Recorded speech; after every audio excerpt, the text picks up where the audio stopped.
Assalamualaikum warahmatullahi wabarakatuh. Selamat sore semuanya. Salam sukses untuk kita bersama. Pada postingan sebelumnya, kita telah membahas bagaimana pencegahan rebah semai pada pembibitan dengan menggunakan agen hayati trichoderma. Selanjutnya pada postingan ini, kita akan membahas apa saja yang menjadi hama dan wajib kita cegah sebelum melakukan persemaian. Oke, langsung saja. Untuk hama yang pertama yaitu jenis kutu-kutuan. Satu yang harus kita cegah yaitu Thrip.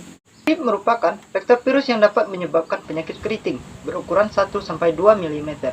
Mobilitas cepat saat kemarau, populasinya tinggi. Hama ini berkembang biak tanpa pembuahan sel telur. Siklus hidupnya berlangsung 7-12 hari. Daun cabai menjadi keriting, mengkerut dan melengkung ke atas, berwarna keperakan dan mudah rontok, merontokkan bunga dan akhirnya dapat menurunkan hasil produksi. Selanjutnya hama yang kedua yang harus kita cegah yaitu kutu daun.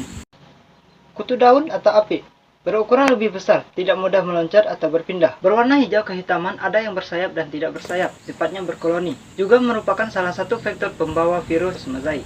Gejala serangannya terlihat banyak semut bergerombol pada batang tanaman cabai. Daun batang mengkerut dan mengkeriting, serta terhambat pertumbuhannya.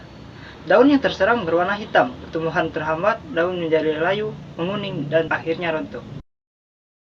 Hama dari jenis kutu-kutuan yang ketiga yang harus kita cegah yaitu kutu kebul. Kutu kebul dapat menjadi vektor begomovirus bersifat poligam atau inangnya lebih dari 600 spesies. Gejala serangan kutu kebul berupa bercak nekrotik pada daun akibat rusaknya sel-sel jaringan daun. Gejala lain yang muncul adalah penyakit keriting kuning yang dapat menurunkan hasil 20-100%. Dan yang keempat adalah sejenis tungau. Tungau memiliki 8 kaki, berada di bawah permukaan daun, berkembang cepat di musim kemarau. Tungau betina dapat berkembang hingga 1 juta ekor tungau selama 1 bulan. Telur tungau menetas selama 3 hari, kemudian menjadi dewasa setelah 5 hari. Bertahan hidup 2-4 minggu. Gejala serangan, pucuk muda keriting dan melengkung ke bawah, menebal seperti sendok terbalik. Serangan berawal dari pucuk, daun, dan tunas muda. Berwarna kecoklatan, keriting, mengecil, dan pada serangan parah, daun berguguran. Ini sebelumnya adalah menggulung seperti ini untuk daun bagian bawah yang disebabkan oleh hama tungau. Jika dibiarkan terus-menerus, bahkan tanaman ini tidak akan dapat berproduksi dengan baik. Namun sekarang sudah kembali normal seperti biasanya. Cara kerja dari hama yang setelah saya sebutkan tadi yaitu dengan cara menghisap pucuk daun sehingga pucuk daun tanaman menjadi keriput, keriting, dan susah untuk membuka. Untuk pencegahannya, kita dapat menggunakan akarisida. Akarisida berasal dari kata akari dalam bahasa Yunani yang berarti tungau dan kutu. Fungsi dari akarisida yaitu membunuh hama tungau dan kutu.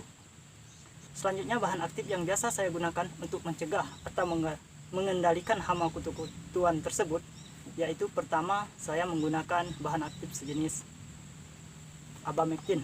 Contohnya saya menggunakan merek dagang Bomberman. Selanjutnya yaitu bahan aktif lambda silahotrin dengan merek dagang Alika.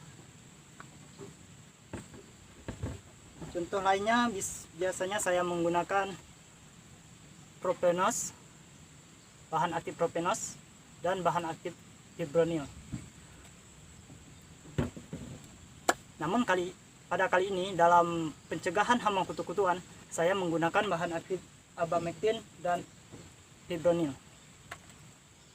Kepada teman-teman, jika merek dagang seperti yang saya sebutkan tadi tidak ada di tempat, berikut ini saya akan lampirkan apa saja merek dagang yang berhubungan dengan bahan aktif tersebut.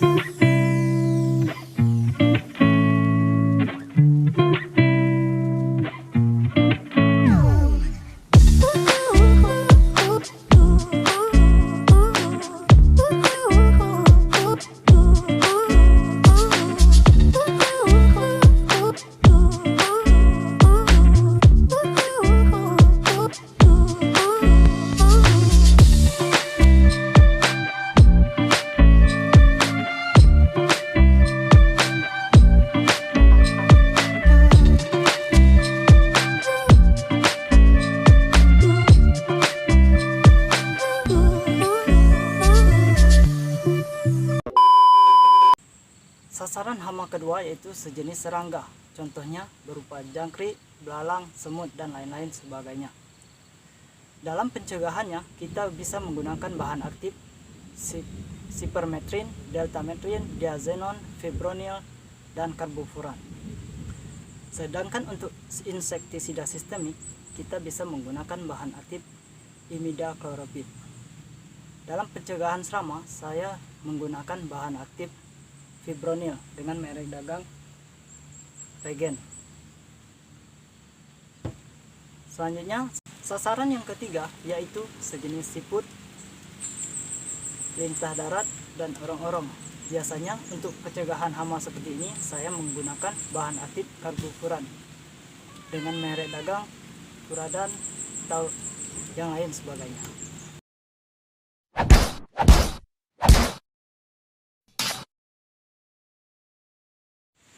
Pertama, kita siapkan tangki, alat takar, dan bahan aktif yang akan kita gunakan. Saya menggunakan bahan aktif abamectin dan fipronil. Keduanya saya menggunakan dosis 0,25 ml per liter.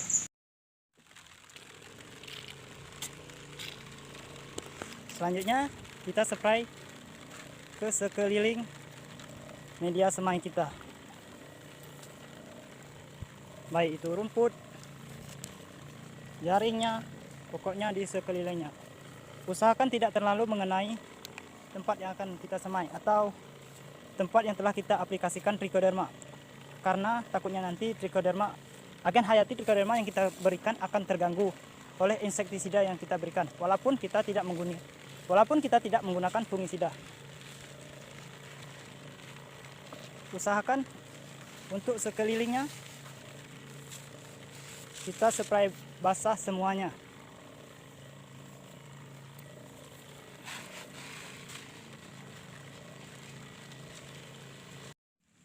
Untuk insektisida karbofuran,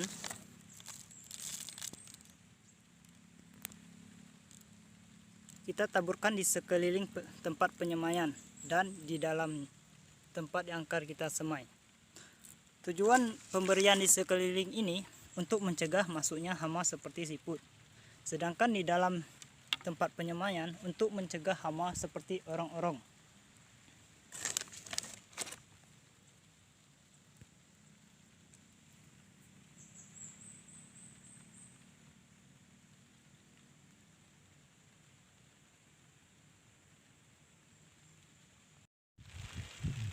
Oke, mungkin itu saja pembahasan kita pada kali ini.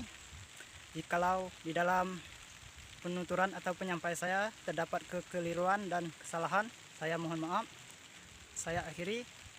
Assalamualaikum warahmatullahi wabarakatuh. Sukses untuk kita semua.